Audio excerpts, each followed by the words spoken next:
The bullet shattered the whiskey bottle 2 inches from Nora Holloway's hand. But she didn't flinch as amber liquid sprayed across the rough wooden bar. She simply turned her green eyes toward the drunk miner swaying in the doorway of the Red River Saloon and said in a voice cold as December frost, "That was good whiskey you just wasted, and you're going to pay for it." It was April 1882 in Benton, Arkansas, a town that had sprung up along the Saline River where steamboats once carried cotton and timber, now a stopping point for cowboys driving cattle north and miners seeking their fortune in the bauxite deposits that had recently been discovered. Nora had arrived 3 months earlier with nothing but a leather satchel, a sharp mind for numbers, and a reputation that preceded her from Little Rock. She'd been engaged to a banker's son there, a pale young man named Charles who had loved her right up until the moment she'd started expressing opinions about how his father's bank should be run. The final straw had been when she'd solved a complicated investment problem that had stumped the entire board of directors. Charles had called off the engagement 2 days later, telling her father that he needed a wife, not a business partner, and certainly not a woman who couldn't seem to understand that independence was unbecoming in a lady. Nora had packed her bags that same evening and bought a ticket on the first stagecoach heading anywhere else. Now she worked at the Red River Saloon, not as one of the painted ladies who entertained upstairs, but as the bookkeeper and occasional bartender when old Sam, the owner, needed an extra pair of hands.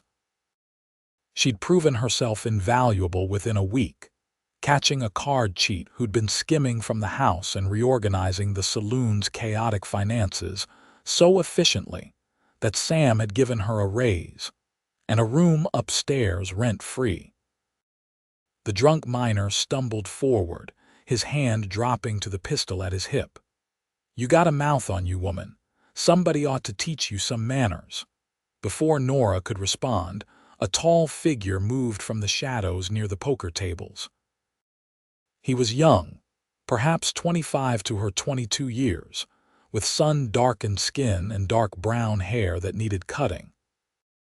His eyes were an unusual shade of amber, like honey held up to lamplight, and they were fixed on the miner with an expression that suggested he'd seen this scenario play out too many times before and was weary of it. "The lady asked you politely to pay for the whiskey," the stranger said, his voice carrying a lazy drawl that didn't quite hide the steel underneath. "I suggest you do that, and then head on home to sleep it off." The miner's bloodshot eyes swung toward him. "This ain't your concern, cowboy." "I'm making it my concern." The stranger's hand rested casually on the grip of his own pistol, a well-worn Colt that looked like it had seen considerable use. "You got 2 choices. You can pay the lady and walk out of here on your own 2 feet, or I can help you out the door and you can explain to Sheriff Morrison why you were shooting up his town after midnight." The tension in the room stretched tight as a banjo string. Every eye was on the 2 men, waiting to see which way it would break. Nora felt her heart hammering against her ribs, but she kept her expression calm and steady. She'd learned young that showing fear only made men like the miner more aggressive. Finally, the drunk fumbled in his pocket and threw a handful of coins on the bar. They clattered and rolled, and Nora counted them quickly, more than enough for the whiskey and then some.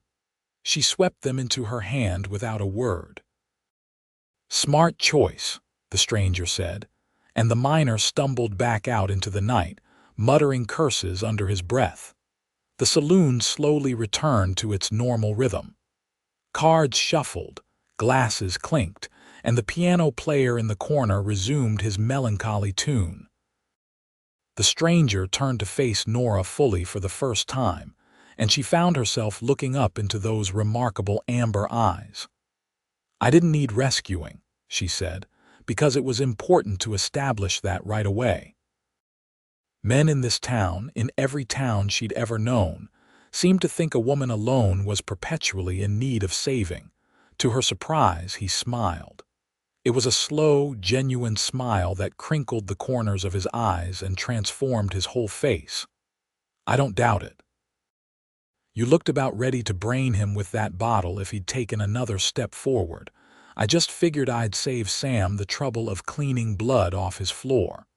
Nora felt her defensive posture ease slightly. "Well, thank you anyway, I suppose."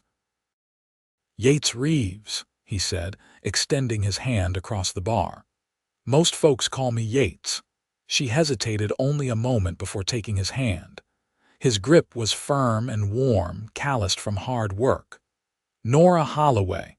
Most folks call me Miss Holloway or that difficult woman, depending on their mood." He laughed outright at that, a warm sound that seemed to cut through the smoke and noise of the saloon like fresh air. "I'm guessing you've earned both names honestly." "I have," she agreed, releasing his hand and turning to wipe up the spilled whiskey. "Are you drinking, or did you just come in here to play hero?" "I came in here looking for work, actually. I heard Sam sometimes needs hands for special jobs." He leaned against the bar, easy and relaxed in a way that suggested he was comfortable in his own skin. "But I'll take a whiskey while we're talking if you're pouring." Nora pulled down a clean glass and poured 2 fingers of the good stuff, not the rotgut they served to miners who couldn't tell the difference. "What kind of work are you looking for?" "The kind that pays," Yates said with a shrug. "I've been cowboying up in Kansas, driving herds to the railheads in Dodge City and Abilene, but I'm looking to settle somewhere for a while. Get some land of my own eventually, maybe raise horses. I'm good with cattle, better with horses, and I can handle myself in a tight spot, as you just saw." "We don't get many cattle through Benton," Nora said. "The river trade is mostly what keeps this town alive, and the mining, though there's been talk of a railroad spur coming through which would change things." "I heard that too. That's partly why I came this way." He sipped his whiskey, nodding in appreciation. "This is good. You know your stock." "I know a lot of things," Nora said, and there was a challenge in her voice that she couldn't quite keep out. She waited for him to bristle, to tell her that knowing things wasn't attractive in a woman, to make some comment about how she should focus on more feminine pursuits. Instead, Yates studied her with those thoughtful amber eyes and said, "I bet you do. That must be useful." She blinked, caught off guard. "Most men don't think so. Most men are fools." He finished his whiskey and set the glass down gently. "Sam around? I'd like to talk to him about that work." "He's upstairs, probably asleep by now. Come back tomorrow afternoon and you can catch him then." Nora hesitated, then added, "I'll put in a good word for you for what it's worth." "Worth plenty, I'd wager, if you're the one keeping his books straight." Yates tipped his hat to her, a gesture that managed to be respectful without being condescending. "I'll see you tomorrow then, Miss Holloway. Try not to shoot any more drunk miners while I'm gone." "That was him shooting at me," she pointed out. "Fair point. Try not to let any more drunk miners shoot at you then." He was grinning as he turned to leave, and despite herself, Nora felt an answering smile tug at her lips. She watched him walk out into the warm Arkansas night, his stride confident and unhurried, and wondered what had just happened. Men didn't usually react to her the way Yates Reeves had. They either tried to diminish her, like Charles and his father, or they treated her with wary suspicion, like she was something unnatural. But Yates had looked at her like she was simply another person, worthy of respect and courtesy, her competence something to be admired rather than feared. It was unsettling. It was also, she had to admit as she finished cleaning up the spilled whiskey, rather refreshing. The next afternoon, Yates returned as promised, his dark hair still damp from what must have been a bath at the boarding house down the street. He'd changed into a clean shirt, though his vest and trousers showed the wear of long travel. Nora was working on the account books at a corner table, and she looked up when he came in, nodding toward Sam's office. "He's expecting you. I told him you were handy in a fight." "Did you tell him you didn't need my help?" Yates asked, pausing by her table. "I told him you had the good sense to intervene before the situation got messier," Nora replied, her pen still moving across the ledger. "And that you seem to have a functioning brain which puts you ahead of half the men in this town. High praise indeed." He glanced at her ledger, and she saw his eyes track across the neat columns of numbers, the careful notations. "You have beautiful handwriting." It was such an unexpected compliment that Nora actually stopped writing. "Thank you. My mother was a school teacher back in Tennessee before she married my father. She tried to drill penmanship into me and my brothers, but only my youngest brother ever got the hang of it. I write like a chicken dipped in ink and turned loose on paper." He said it matter-of-factly without embarrassment. "Always admired folks who could make letters look like art." "It's just practice," Nora said, but she felt oddly pleased. "Your meeting?" "Right, going now." He touched his hat brim again and headed for Sam's office, knocking before disappearing inside. Nora tried to focus on her work, but she found her attention drifting to the muffled voices behind the office door. She told herself it was none of her business whether Sam hired Yates Reeves or not. That one pleasant encounter with a drifting cowboy didn't mean anything, that she had her own life to build and no room in it for complications. She was still telling herself these things when Yates emerged 20 minutes later, looking satisfied. "He's hired me to ride security on a timber shipment heading downriver to the mill at Pine Bluff," Yates announced, stopping by her table again. "Says there's been trouble with river pirates lately, and he wants someone who can shoot riding along with his investment." "River pirates?" Nora raised an eyebrow. "Sam's been watching too much river traffic. There hasn't been a serious pirate problem on the Saline since the war ended." "That's what I figured, but he's paying well and it'll give me a chance to get a feel for the area." Yates pulled out the chair across from her. "Mind if I sit? I have some time before I need to head to the docks." Nora gestured at the chair, and he settled into it with that same easy grace she'd noticed the night before. Up close in the afternoon light streaming through the saloon windows, she could see the fine lines at the corners of his eyes from squinting into sun and wind. The scar that cut through his left eyebrow, the strong bones of his face that suggested native ancestry somewhere in his bloodline. "Where exactly in Tennessee are you from?" she asked, setting down her pen and giving up any pretense of working. "Small town called Sweetwater, east of Knoxville. My father had a farm there, raised tobacco mostly.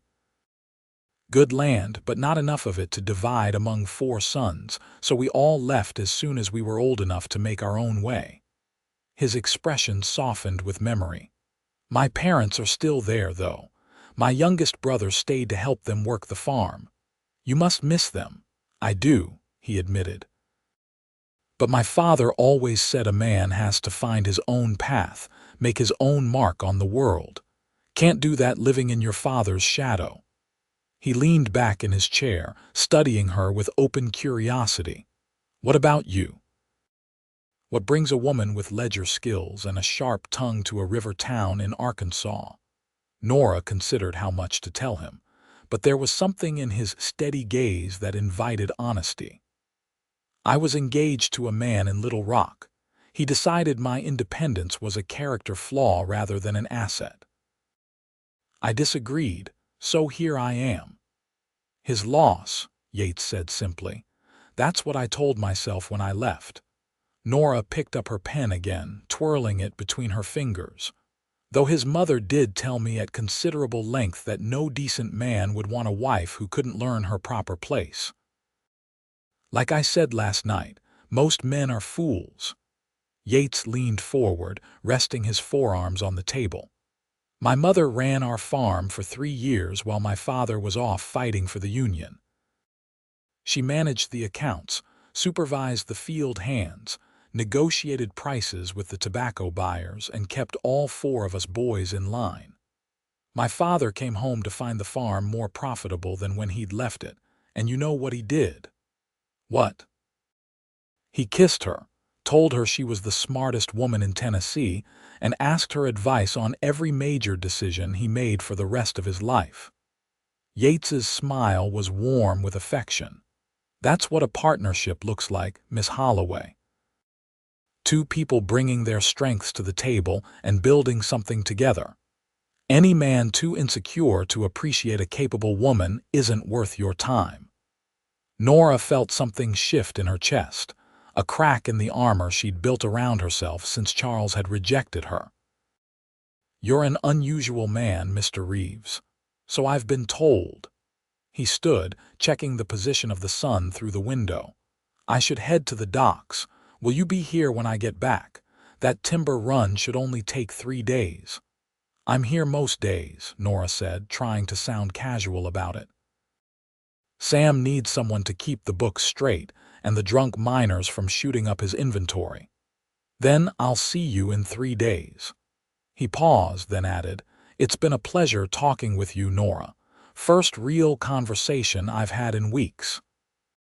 He used her first name naturally, without presumption, and somehow it didn't feel too familiar. It felt right. She watched him leave again, and this time the saloon felt a little emptier without his presence. The 3 days passed slowly. Nora kept herself busy with the accounts, helped Sam negotiate a new contract with the brewery in Little Rock, and fended off the attentions of a steamboat captain who seemed to think her position at the saloon meant she was available for purchase. She also found herself thinking about Yates Reeves far more than was probably wise, remembering the way he'd looked at her like her capabilities were attractive rather than threatening, the easy respect in his manner, the warmth in his smile. She was working through the evening receipts on the 4th day when the saloon doors swung open and Yates walked in. He looked tired, his clothes dusty from travel, but his face lit up when he saw her. Miss Holloway, he said, making his way to her table. I'm glad you're still here. The timber made it safely to Pine Bluff, she asked, trying to ignore the flutter in her stomach at his approach. Without incident. You were right about the river pirates. He pulled out the chair across from her, the same one he'd sat in 3 days ago, like it was his designated spot. Sam seemed disappointed. I think he was hoping for some excitement to justify the danger pay. Sam likes his stories, Nora agreed. Did you at least enjoy the journey? I did, actually. The Saline River country is beautiful this time of year, all green and growing. Saw eagles fishing, deer coming down to drink at dawn. His eyes were distant with the memory. It's good country. I can see why folks settle here. Are you thinking of settling? The question came out more eager than she'd intended, and Nora felt heat rise in her cheeks. But Yates didn't seem to notice her discomfort. He was looking at her with that same thoughtful expression from before. I'm thinking about it. Sam offered me steady work as security for his shipments, which would give me a base while I look for land.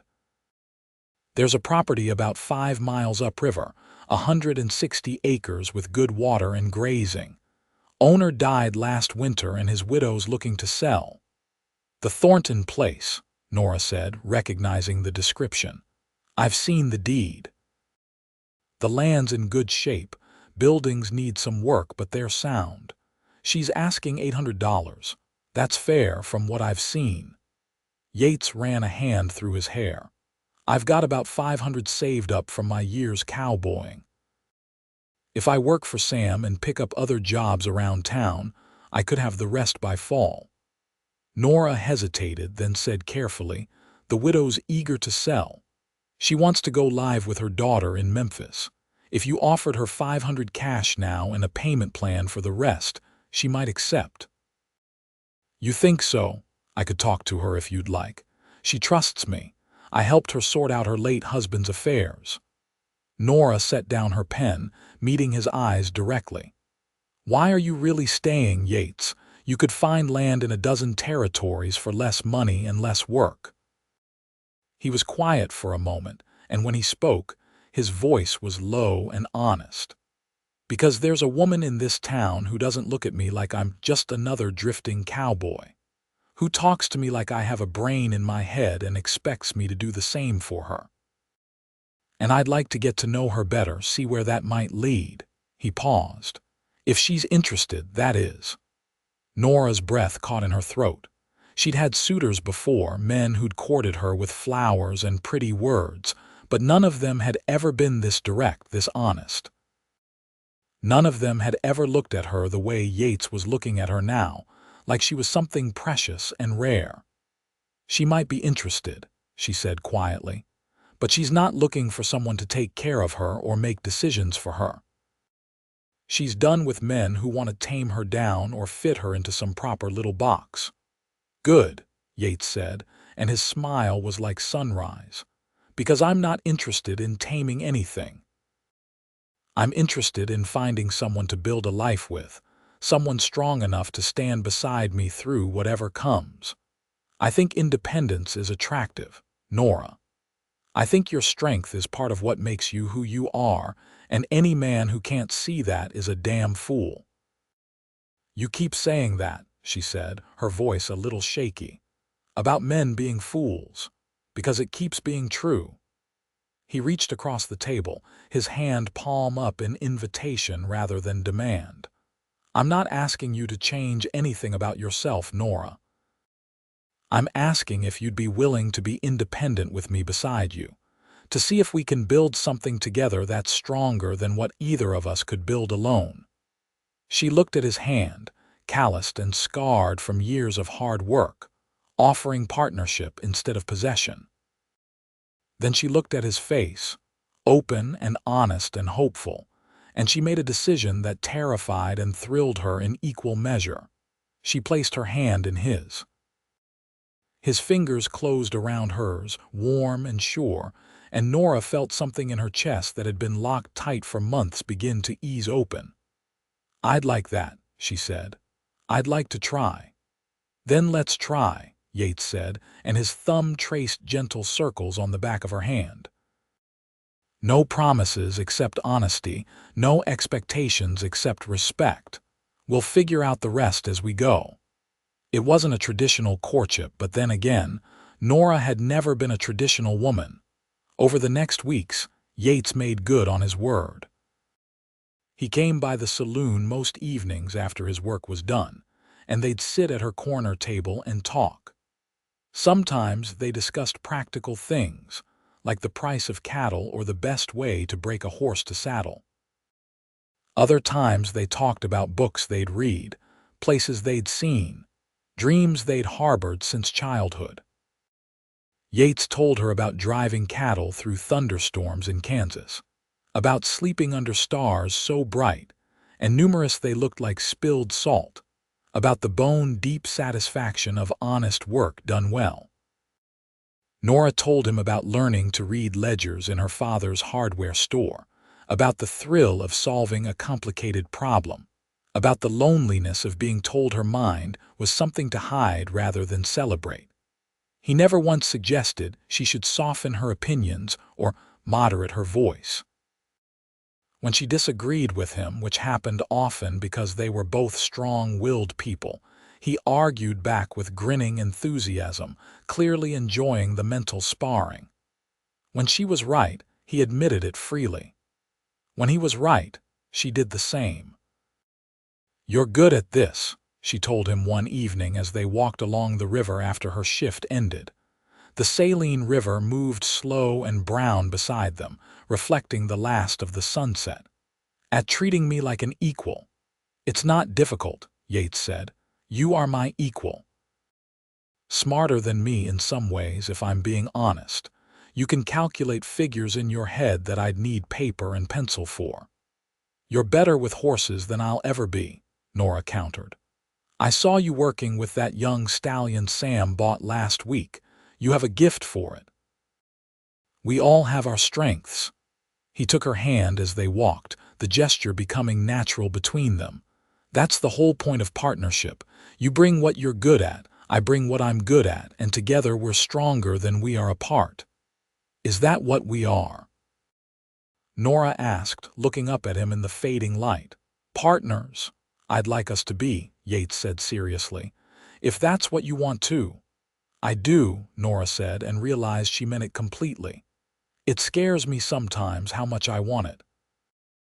The last time I let myself want something with someone, it ended badly." Yates stopped walking and turned to face her fully, both hands holding hers now. "I can't promise we won't have hard times, Nora. I can't promise we won't fight or disagree or frustrate each other. But I can promise I will never, ever ask you to be less than you are. I can promise I'll respect your mind and your choices and your right to your own opinions. And I can promise that if we build something together, it'll be a true partnership, not me making decisions while you smile and nod." "That's all I've ever wanted," Nora whispered. "Someone who sees me as a whole person, not just a wife-shaped object to be filled with their plans and expectations." "I see you," Yates said, and he cupped her face gently in his hands. "I see your strength and your intelligence and your fierce independence, and I think you're magnificent." He kissed her then, soft and sweet in the Arkansas twilight, and Nora felt herself falling into something that might be love. True to his word, Yates worked steadily over the summer, taking every job Sam offered and picking up others around town. He broke horses for the livery, helped repair fences for ranchers, rode security on shipments up and down the river. Nora helped him negotiate with the widow Thornton, and by June he'd purchased the land with a down payment and a fair payment plan. She rode out to see it with him one Sunday afternoon, sitting beside him on the wagon seat as they followed the river road north. The property was beautiful in the full flower of summer, green pastures rolling down to the river's edge, stands of oak and pine providing shade, a sturdy log cabin that needed new chinking and a good scrubbing but had solid bones. There was a barn that needed a new roof, corrals that needed mending, and a small orchard of apple trees that were heavy with developing fruit. "It's wonderful," Nora said, standing in the cabin doorway and looking out at the land. "You could raise horses here, cattle too. The grass is good and there's plenty of water." "That's the plan," Yates said, coming to stand beside her. "Start small, build up over time. It'll be years before it's really profitable, but I'm young enough to put in the work." He paused, then added quietly, "I keep imagining what it could look like, not just the practical things, but the life that could be built here. Children playing in that yard, a garden where those weeds are taking over, a bigger house eventually when the original cabin gets too small." Nora's heart beat faster. "That's a big vision." "It is," he agreed. "And it's not something I can build alone, not really. I mean, I could make the place function, but it wouldn't be a home, it would just be a property." He turned to look at her, his amber eyes serious. "I want to build a home, Nora. I want to build it with you." She'd known this was coming. They'd been courting for 2 months now, and in a town like Benton, that was long enough for people to start asking questions about intentions. But hearing him say it out loud still made her breath catch. "I have a job in town," she said, because she needed to be practical about this. "Sam depends on me." "Sam could hire another bookkeeper," Yates said. "Though I'm not suggesting you should give up work if you don't want to. The ride into town is only about an hour. You could keep working for Sam if you wanted, or you could keep books for other businesses, work from here. Hell, you could keep books for our ranch. God knows I'll need someone who actually understands numbers running the financial side of things." He took her hands. "I'm not asking you to give up your independence, Nora. I'm asking you to be independent with me beside you, to build something that's ours, where we both have a say and we both contribute." "You're asking me to marry you," Nora said, wanting it to be clear. "I am," Yates confirmed. "I'm asking you to be my wife and my partner and my equal. I'm asking you to take a chance on me, on us, on what we could build together." His grip on her hands tightened slightly. "I love you, Nora. I love your mind and your strength and the way you stand up for yourself. I love the way you see the world and the way you challenge me to be better. I want to spend my life with you if you'll have me." Nora felt tears prick at her eyes, but they were good tears, happy tears. For the first time in her life, a man was offering her exactly what she wanted: partnership, respect, love without conditions or limitations. "Yes," she said, her voice strong and clear. "Yes, I'll marry you." Yates let out a whoop of joy and swept her up in his arms, spinning her around in the doorway of what would become their home. When he set her down, he kissed her thoroughly, and Nora kissed him back with all the hope and happiness flooding through her. They were married in late July in the small church on Main Street, with Sam and the saloon girls in attendance along with various townspeople who'd come to know and respect them both. Nora wore a simple blue dress that brought out her eyes, and Yates wore his best suit with his hair freshly trimmed. The ceremony was short and sweet, and when the preacher pronounced them husband and wife, Yates kissed her like he meant it, like she was the most precious thing in the world to him. The wedding breakfast was held at the saloon, which Sam had decorated with bunting and wildflowers. There was music and dancing and more food than seemed possible, all of it put together by people who'd grown fond of the independent woman who kept the books and the respectful cowboy who treated her like gold. "You found a good one," Sam told Nora during a quiet moment, nodding toward where Yates was laughing with some of the other ranch hands. "A man who appreciates what you bring to the table." "I know," Nora said, watching her husband with a warmth in her chest that was still new enough to be startling. "I didn't think men like him existed." "They're rare," Sam admitted, "but worth waiting for when you find them." As the afternoon wore on, Nora and Yates finally slipped away, riding out to their property in the wagon Yates had decorated with ribbons. The cabin was clean now, thanks to a week of hard work from both of them. There were curtains on the windows, rugs on the floor, and furniture they'd assembled from pieces bought in town and things Yates had built himself. "Welcome home, Mrs. Reeves," Yates said as he helped her down from the wagon. "Mrs. Reeves," Nora repeated, testing out the sound of it. "I wasn't sure how I'd feel about changing my name." "You don't have to," Yates said immediately. "You can be Nora Holloway if you prefer, or use both names, whatever feels right to you." But Nora shook her head, smiling. "No, I like it, Nora Reeves. It feels like starting something new while still being myself." "That's the idea," Yates said, and he lifted her in his arms to carry her across the threshold, both of them laughing as he maneuvered through the doorway. That night, lying in their marriage bed with Yates's arms around her, and the sounds of the Arkansas night filtering through the open window, Nora felt a peace she'd never known before. This was what she'd been looking for without knowing it. Not someone to take care of her or make her smaller, but someone to stand with her, to build with her, to love her exactly as she was. "What are you thinking about?" Yates murmured against her hair. "About how Charles was wrong," Nora said.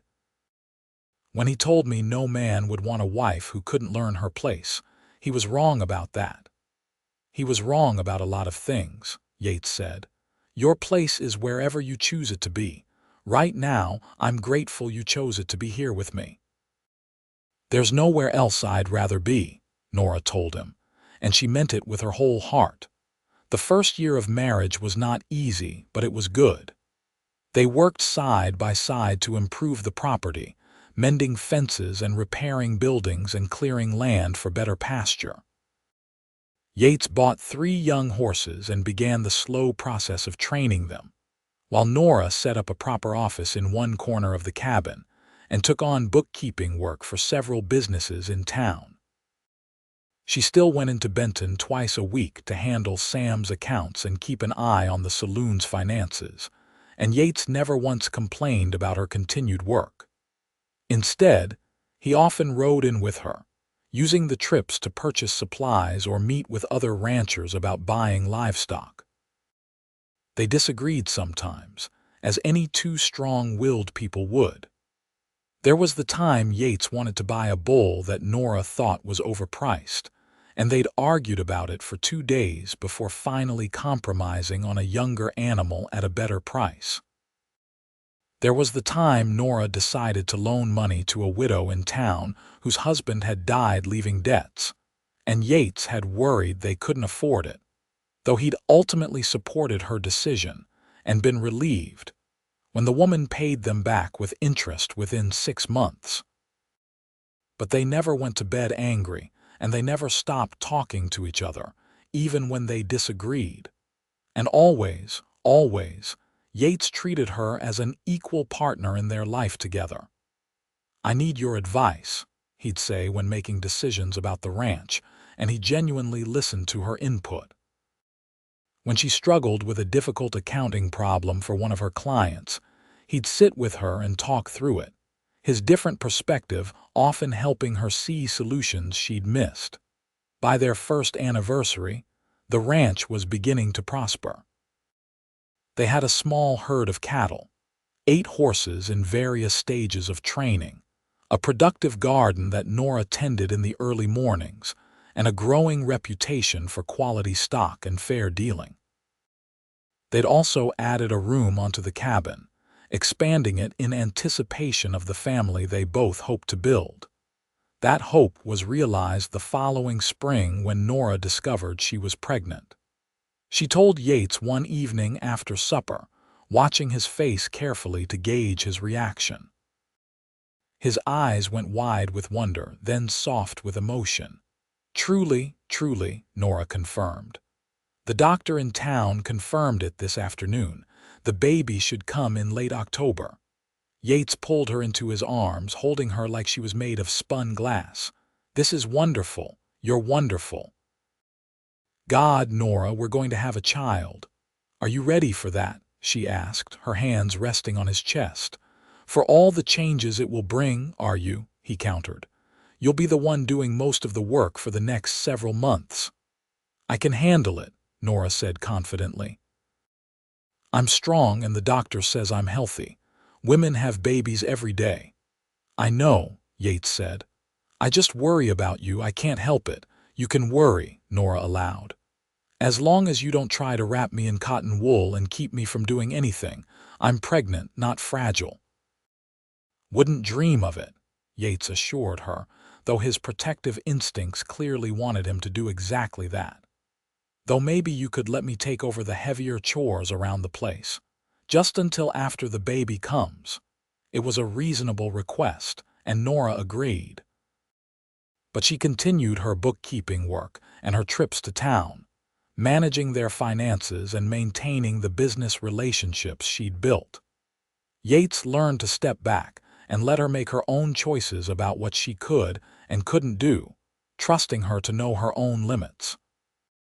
Their son was born on a cool October evening in 1883, with the help of the midwife from town and Yates pacing holes in the porch while Nora labored inside.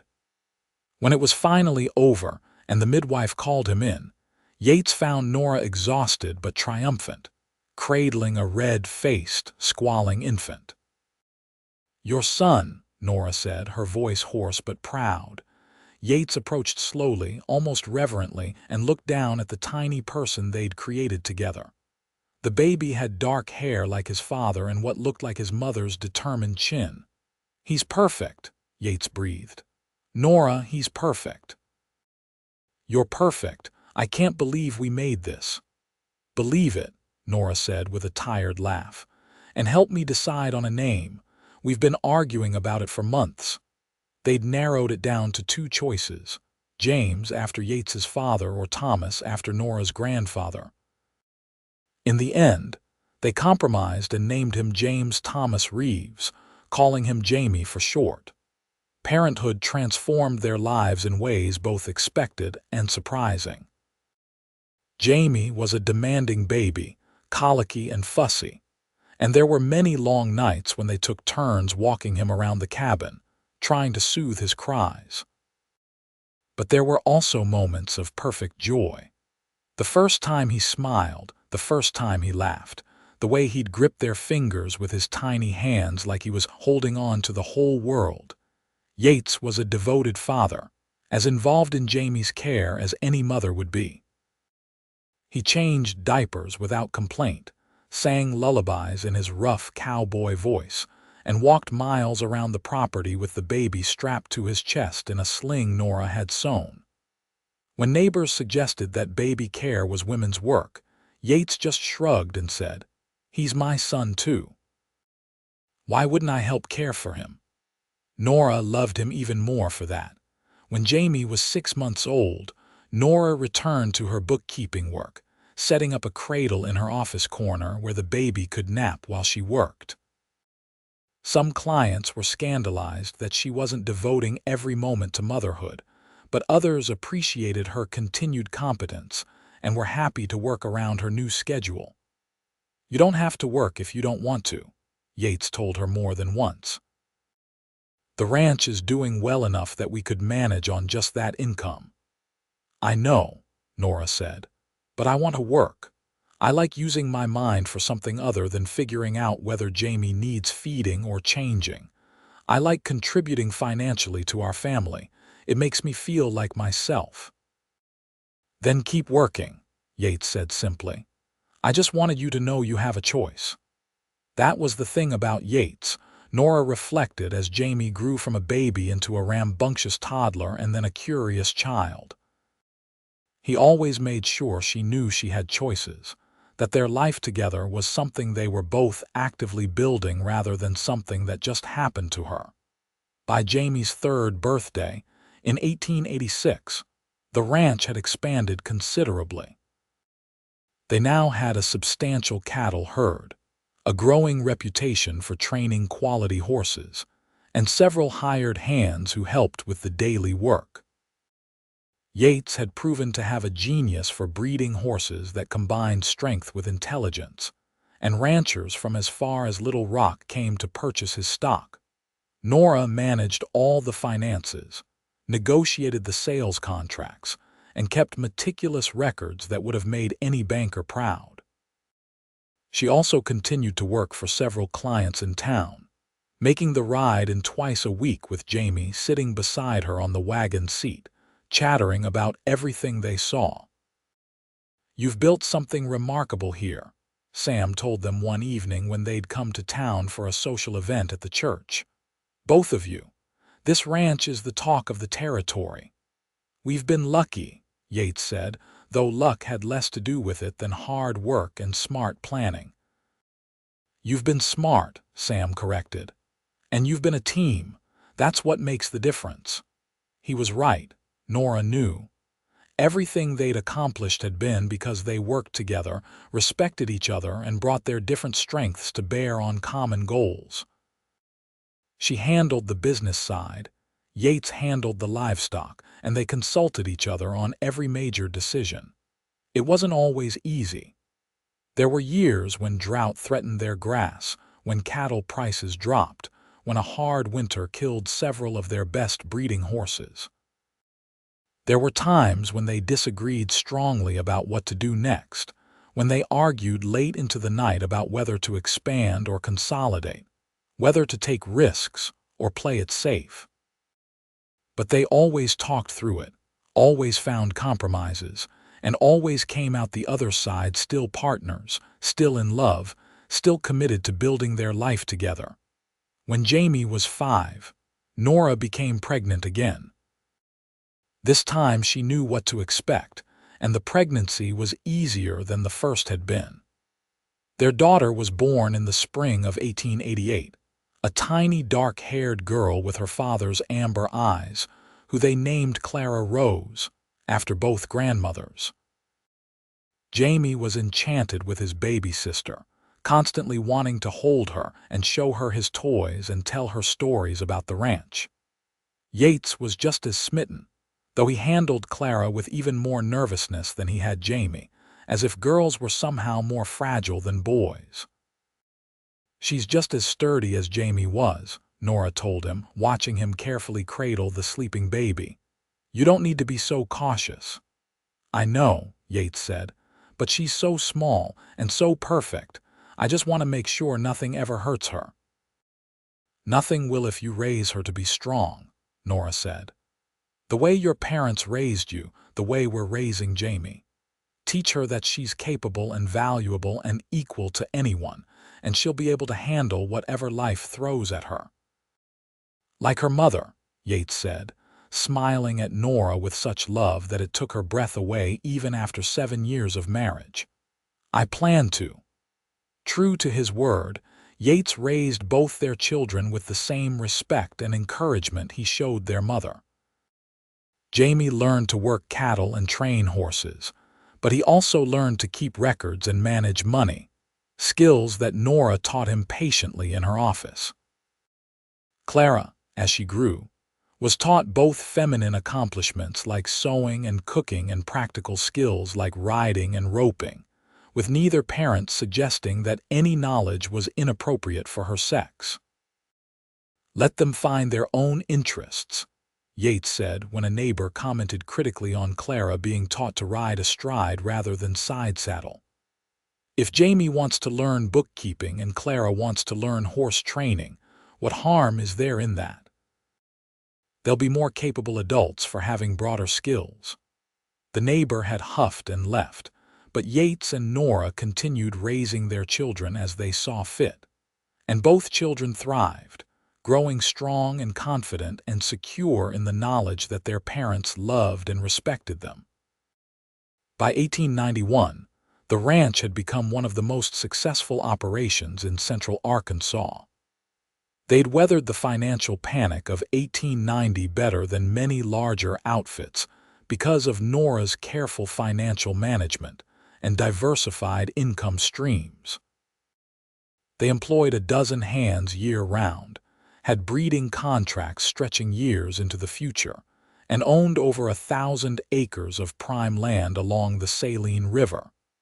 But success hadn't changed the fundamental nature of their partnership. Yates still consulted Nora on every major decision, still valued her input and respected her choices.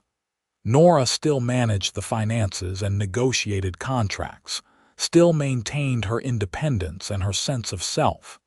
"You ever regret it?"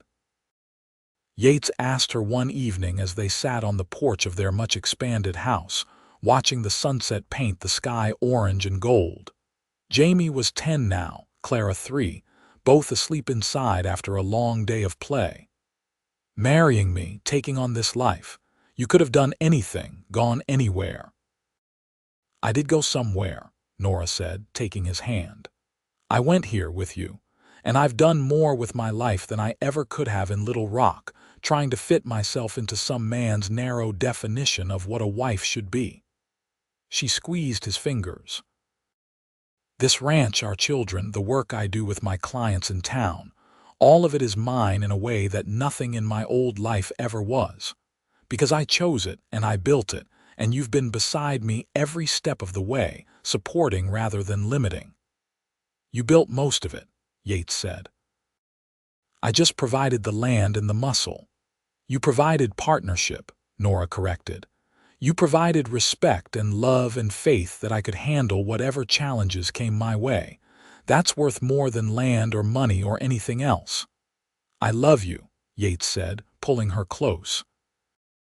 "I've loved you since the first night I met you, when you stood there in that saloon with whiskey dripping off the bar and faced down a drunk miner without an ounce of fear." "I was terrified," Nora admitted, "but I couldn't show it." "That's strength," Yates said. "Real strength, the kind that comes from inside and holds steady no matter what. That's what I fell in love with, and that's what I still love now." They sat together in the gathering darkness, comfortable in the silence, secure in their love for each other and the life they'd built together. The years continued to pass, bringing new challenges and new joys.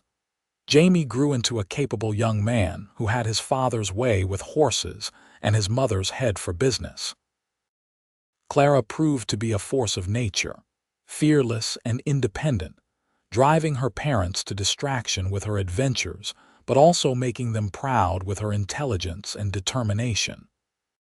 "She's just like you," Yates told Nora more than once, watching their daughter argue her way through some prohibition or another. "She's like both of us," Nora corrected. "Stubborn as you, independent as me, and twice as clever as either of us were at her age."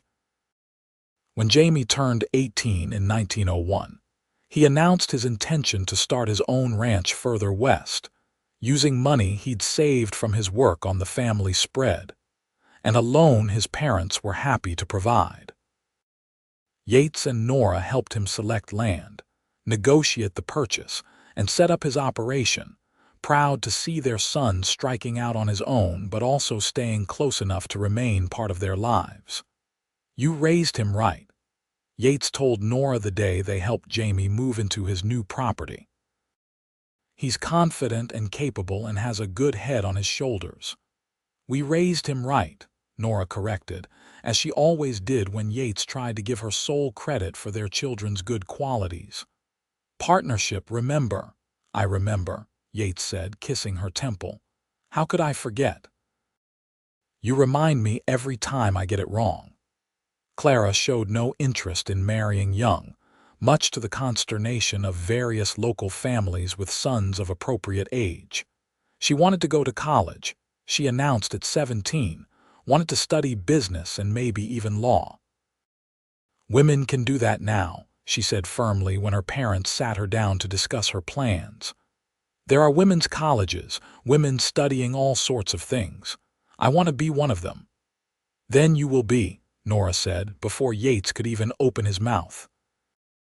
"If that's what you want, we'll make it happen."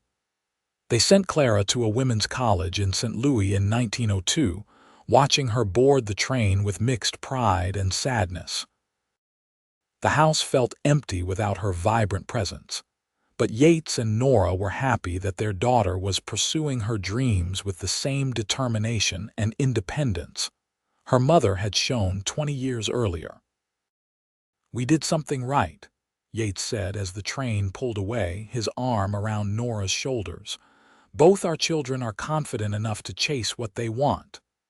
"They had good examples," Nora said, leaning into him. "They watched us build a partnership, watched us respect each other and work together. That's a powerful lesson." With both children grown and pursuing their own paths, Yates and Nora found themselves with more time for each other again. They took trips together, visiting Jamie at his ranch, traveling up to St. Louis to see Clara, even taking a grand tour through Tennessee so Yates could show Nora where he'd grown up. "Your parents were wonderful," Nora told him after they'd spent a week in Sweetwater, staying at the old family farm that Yates's younger brother now ran. "Your mother especially. I can see where you learned to value a capable woman."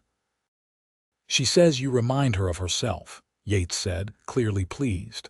"Says I found a partner just like my father did, and that I'm smart enough to appreciate what I've got." "Your father told me the same thing," Nora said with a laugh. "He pulled me aside and said he was glad you'd found a woman with spine, because you needed someone strong enough to keep you honest." They celebrated their 25th wedding anniversary in 1907 with a grand party at the ranch, attended by friends and family from all over the territory. Jamie brought his new wife, a practical young woman who ran her own dressmaking business and whom Nora liked immediately. Clara came home from college, now in her final year and full of plans for opening her own law practice once she graduated. Standing in the middle of the celebration, surrounded by the people they loved and the life they'd built, Nora felt overwhelmed with gratitude. This was everything she'd never dared to dream of back in Little Rock, when Charles had told her that her independence made her unmarriageable. "What are you thinking?" Yates asked, coming up beside her with 2 glasses of champagne. "I'm thinking about how wrong Charles was," Nora said, accepting a glass. "About everything." "Charles was a fool," Yates said, repeating the assessment he'd first made 25 years ago. "But I'm grateful for his foolishness because it sent you to Benton and into my life." "I'm grateful too," Nora said, touching her glass to his. "For you, for our life, for everything we've built together. For the fact that you never once asked me to be anything other than who I am." "Why would I?" Yates said simply. "Who you are is exactly who I fell in love with." He set down his glass and took both her hands in his, right there in the middle of their party with everyone watching. 25 years ago, I asked you to be independent with me beside you. To build something together that was stronger than what either of us could build alone. I think we've done that, don't you?" "I think we've done that and more," Nora said, her eyes misting with happy tears. "I think we've built a partnership, a family, and a life that's exactly what I always wanted, even when I didn't know how to ask for it." "Then here's to the next 25 years," Yates said, pulling her into his arms for a kiss while their guests cheered and applauded. "And all the years after that, because I plan to spend every day I have left being independent with you beside me." "That's all I've ever wanted," Nora said against his lips. "That's all I'll ever want." The years continued to unfold, bringing grandchildren and new ventures and the inevitable changes that time brings to all lives. Yates's hair turned silver, and Nora's once dark hair developed streaks of white. They slowed down gradually, handing more of the ranch's daily operations to their capable hands while still maintaining oversight of the business. Jamie's ranch prospered, and he gave them 3 grandchildren who loved coming to visit and hearing stories about the old days. Clara finished law school and opened a practice in Little Rock, becoming one of the first female lawyers in Arkansas, and making her parents fiercely proud with every case she won. "She gets her legal mind from you," Yates told Nora, watching their daughter argue a case in Little Rock's courthouse one memorable day in 1912. "That ability to see all the angles and construct an argument that's impossible to refute." "She gets her courage from you," Nora countered. "The willingness to stand up in front of a hostile room and fight for what's right, no matter who opposes her."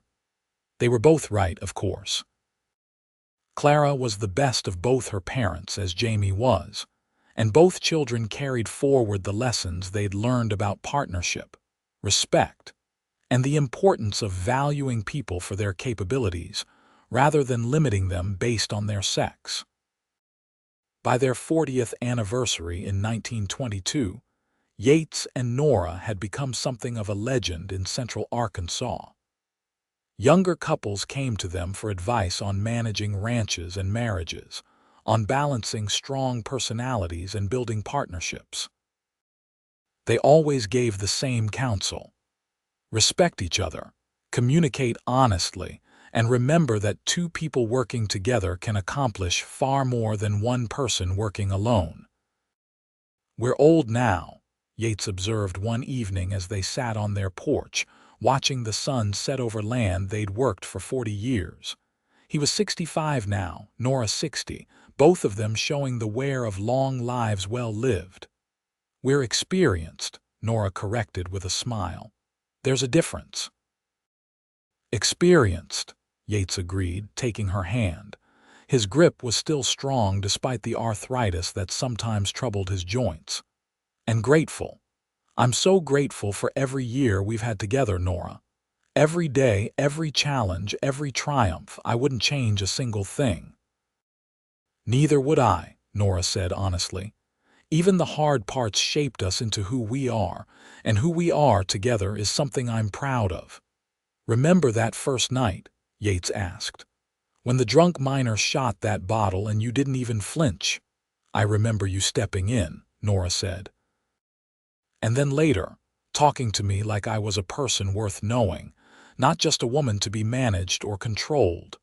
I remember thinking you were different from any man I'd ever met. I remember thinking you were magnificent, Yates said.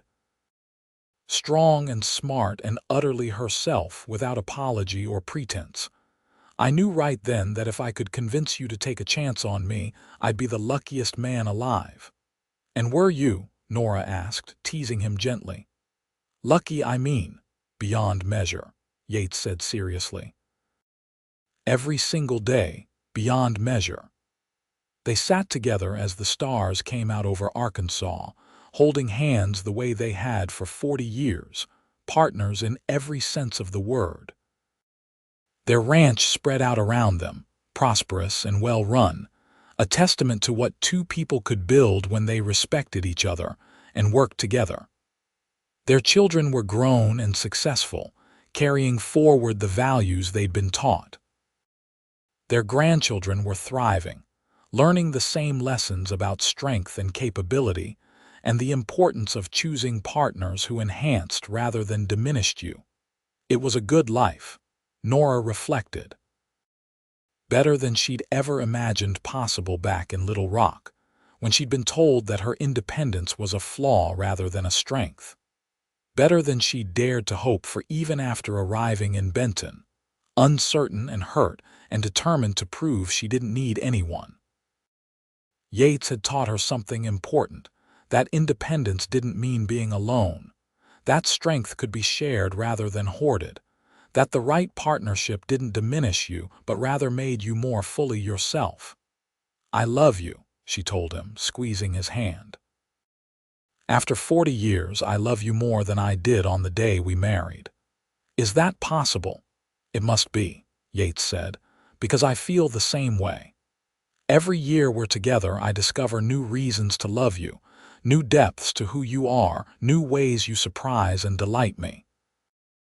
We should go inside, Nora said eventually as the evening grew cool, before we catch our deaths out here. In a minute, Yates said. I want to sit here just a little longer, holding your hand and counting my blessings. So they sat, two old partners who'd built a life together through respect and love, and the unwavering belief that they were stronger together than apart. Two people who'd proven that independence and partnership weren't opposing forces, but rather complementary strengths that could create something beautiful when properly balanced. When they finally went inside, it was hand in hand, the way they'd walked through every challenge and triumph of their 40 years together. And if Yates held the door for Nora, it wasn't because he thought she couldn't open it herself, but rather because small courtesies were one of the ways he showed his love. And if Nora made sure his favorite chair was positioned near the fire and his reading glasses were where he could find them, it was because caring for each other was part of partnership too. The next morning, Nora woke before dawn as she had most days of her adult life. She dressed quietly, not wanting to wake Yates, and went down to her office to look over some accounts for a client in town. But as she worked, she found herself distracted, her mind drifting back over the decades of her marriage.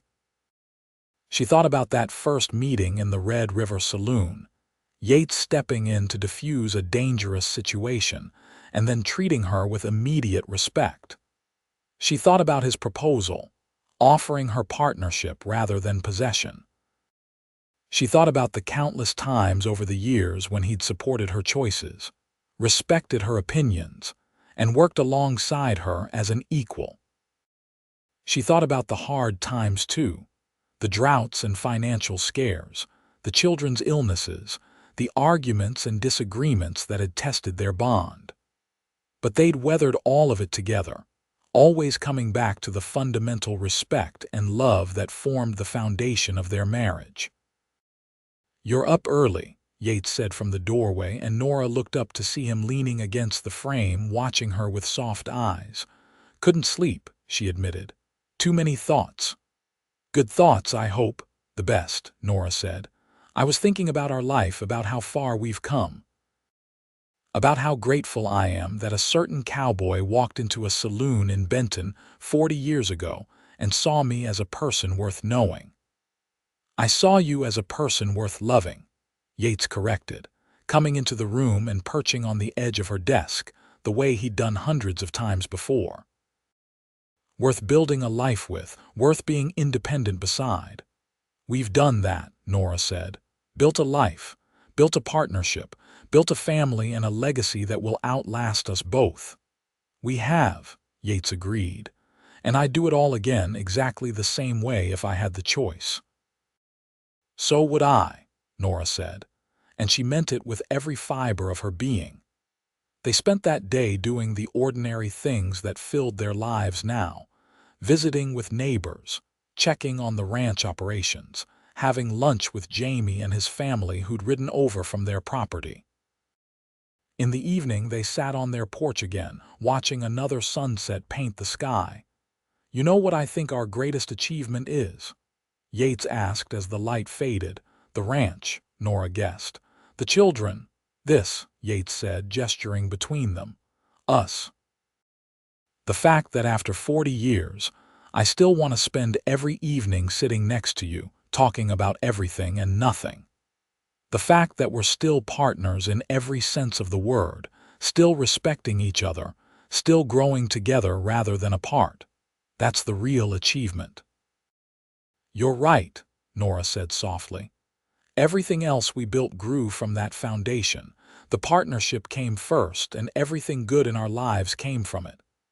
I told you once that independence didn't have to mean being alone," Yates reminded her. "That you could be independent with me beside you. Was I right?" "You were right," Nora confirmed. "About that and about so many other things. I'm more myself now at 60 than I ever was at 22, more confident, more capable, more fully realized. And that's because you've been beside me, supporting rather than limiting, encouraging rather than constraining. That's what love is supposed to do," Yates said simply. "Make you more of who you truly are, not less." As the stars began to emerge, their grandchildren arrived for a visit, spilling out of wagons with the boundless energy of youth. The oldest, Jamie's son Matthew, was 15 now, full of questions about ranching and business. The youngest, Clara's daughter Ellen, was only 8, but already showing signs of her mother's sharp legal mind. Nora and Yates spent the evening surrounded by family, telling stories and sharing wisdom, watching the next generation absorb the lessons they'd learned over a lifetime. And when the children finally went to bed and the house quieted down, the old couple returned to their porch, to their customary chairs, to the comfortable silence of long partnership. "One more sunset," Yates said, though the sun had set hours ago and the sky was full dark now. "One more evening," Nora agreed, understanding what he meant. One more blessing to count, one more day of their shared life to be grateful for.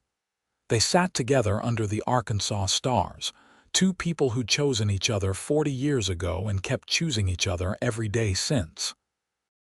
Two people who'd proven that independence and partnership, strength and vulnerability, self-sufficiency and interdependence weren't contradictions, but rather complementary forces that, when properly balanced, could create something extraordinary.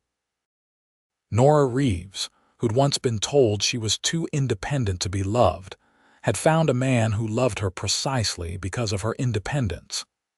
Yates Reeves, who'd been raised to respect capable women, had found a partner who challenged and complimented him in equal measure. Together, they'd built a life that honored both their individual strengths and their shared commitment. It was, Nora reflected as she held her husband's hand in the darkness, exactly the life she'd always wanted, even when she hadn't known how to ask for it. It was a life built on respect, partnership, and the simple but profound truth that the right person didn't ask you to be less than you were, but rather invited you to be fully yourself, independent and strong.